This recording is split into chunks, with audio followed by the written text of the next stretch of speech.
What is good, YouTube? It is your boy Anime Double Hunter. It's been a while since I last reviewed a chapter of One Piece. I hope you guys enjoyed that chapter. It wasn't nothing too crazy. It was solid. It was solid. Before we get into the review, if you are new to Anime Double Hunter, welcome. Here on the channel we cover all sorts of dope One Piece content, chapter reviews from time to time. You know, college classes can get in the way. Analysis, speculation videos.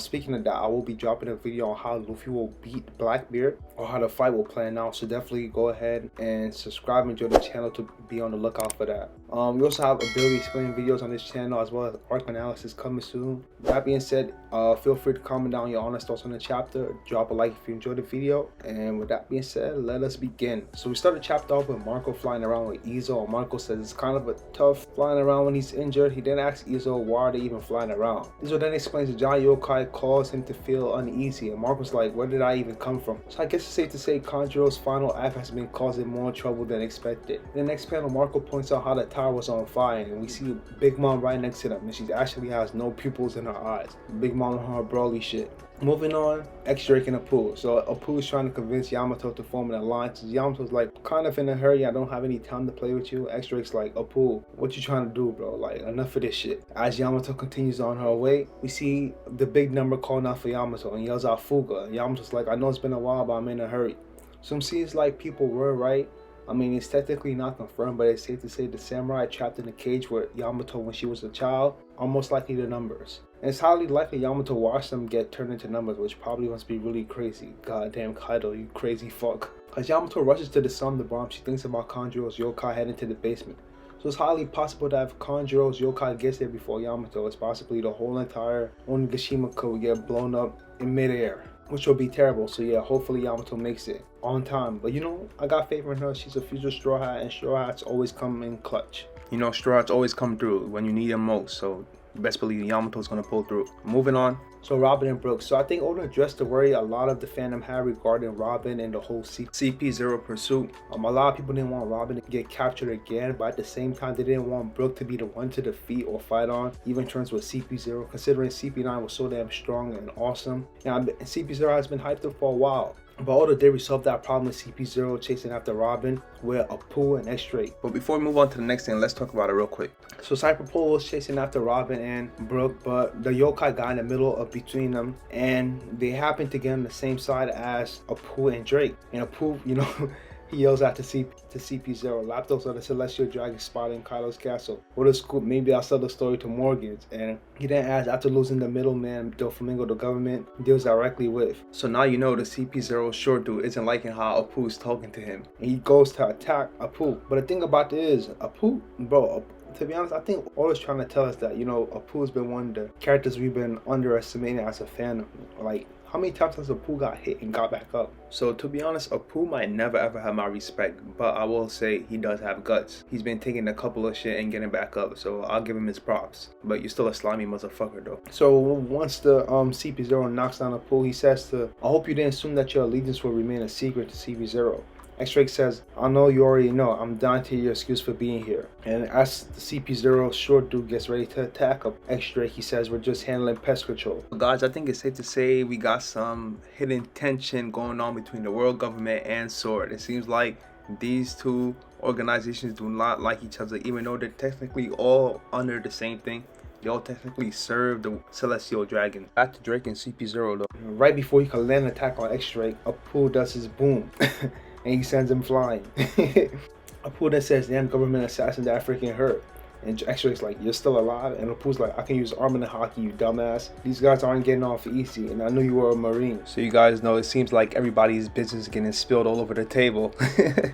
Moving on, Apu then says, Kramen, are we doing this or not? And then X-Drake said, obviously they picked a fight with me, you started it. We then see in the next panel of Apu and X-Drake teaming up now to fight the two CP0 dudes. So in all honesty, I love the way Oda played this out, because for the longest Apu has been trying to get Drake to come over to his side and, you know, join him in the alliance, and Drake's just been like, bro, fuck off. I don't want to join you in the alliance. I don't want to be in any sort of partnership with you. Nobody wants to do that shit with you. Just quit it. And now, you know, they sort of forced their way into, you know, join the alliance now. And I think it's all played out well, considering, you know, CP0, they should be pretty strong. And I'm not saying, you know, Apu and X-Drake have to defeat them right here and now, but I'm pretty sure, you know, they're going to give them sort of a run for their money. and at least like put up a fight or just hold them off till like the battle is over. And hopefully this battle is pretty interesting, and to say the least, Apu has been one hell of a wild card. Like, he's got hit by Zoro, he's got hit by Kid, he just tanked the CP0 attack, so he could take a good hit. But aside from Apu being able to tank, I'm really interested to see how Apu utilizes Armin and Haki along with his double fruit. Like,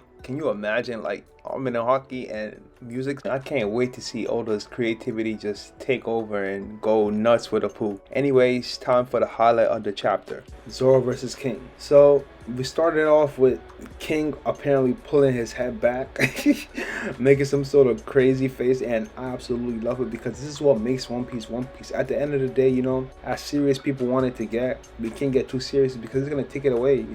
This is what makes One Piece One Piece. We got biker dudes who are #1 commanders and serious as fuck, but as soon as they see donuts, they're like kids all over again. Katakuri dies in a shot. We then got Queen, who's a Brachiosaurus, turning into a goddamn snake, getting shot by his own laser beams.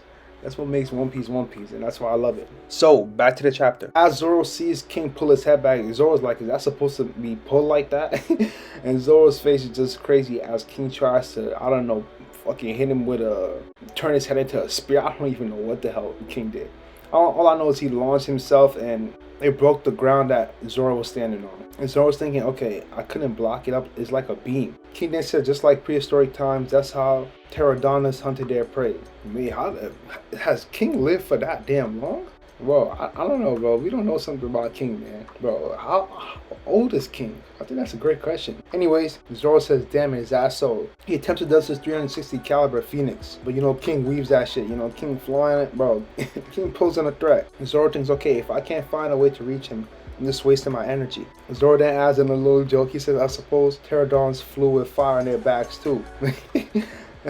And King says no. Zoro's like, okay, get the damn story straight. Zoro thinks, okay, that bastard's talking down to me. I gotta knock him out the sky before I run out of steam. Zoro is on a time limit, so this is kind of a tough fight for Zoro, considering he's on the time limit. Once that pill sensu beam mink shit runs out, Zoro is done for. He probably won't even be able to stand, let alone move. So following this, Zoro does his 3 sword style Kalustura Great Dragon Twister, the same attack he did on Kaido. And King ends up blocking it with his wings, which was pretty impressive considering I think that actually got Kaido. Zoro then says, okay, so dinosaurs are basically like dragons, big lizards with tough eyes. King says, you're not wrong, but I'm on another level. And then King jumps back into his, I want to say, what would I consider? I guess human form? But he has wings and shit. I mean, it's complicated. He says, but I'm on another level. He then adds, don't worry, I'll give you a chance to use my blade instead. You're not the only one that craves a good duel. So, King is giving it to Zoro. He's talking a little bit smack to him. Zoro thinks, okay, now a drop of blood after all those attacks. He still has movable wings in this form. They're just not for show, but I haven't seen him fly with them. And flames on his back are still burning. I thought he got those features from the Devil's Fruit, but I guess not. So I guess Zoro's a bit intrigued when it comes to King's race, or what specifically is. I wouldn't normally complain about this, but I guess this is the only way to find out about King's race.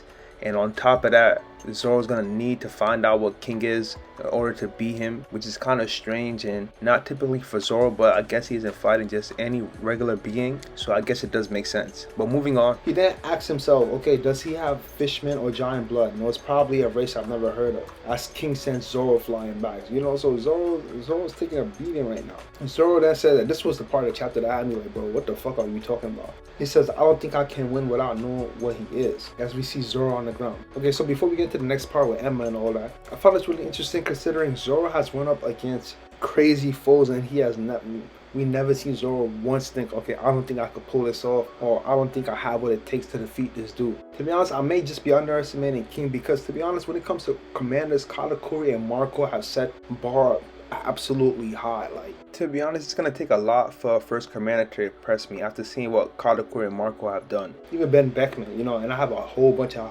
expectations when it comes to him. Cause that Shanks' right hand man. But yeah, King, he's doing this thing. But I want to talk about what Zoro's saying. I can't beat him without knowing what he is. First off, I don't think that's pretty much out of Zoro's character, considering how is knowing his race going to help defeat King. It's not like Zoro knows, okay, when it comes to Lunarians, you gotta cut them a certain way. You gotta cut them right across the head to make sure they're off for good.